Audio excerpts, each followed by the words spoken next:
Oh, ba't ngayon ka lang? Gabing-gabi na. Thanksgiving party kasi namin, kaya natagalan akong umuwi. Thanksgiving? Ano ba ibig sabihin yan?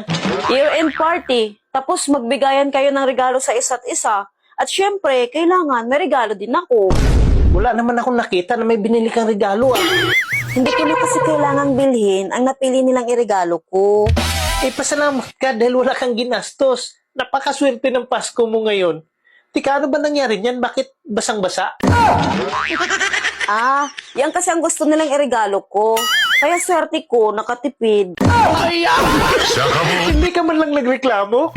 Ano ka ba? Bawal magreklamo. Thanksgiving nga eh. O di, ang laki din ng ngiti mo. At nagustuhan mo rin. Kahit hindi ko gusto, hindi pwedeng magreklamo. Kasi Thanksgiving. Ay, kung hindi mo talaga gusto at napilitan ka lang ibigay sa kanila kasi Thanksgiving, ano ang sinabi mo sa kanila pagkatapos ng lawayan yan o kung paglaruan yan, kung ano pa, kasi basang-basa eh. Wala ka man lang sinabi sa kanila.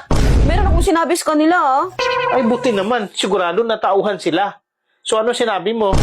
Thanksgiving party. Kaya ang sabi ko, thanks.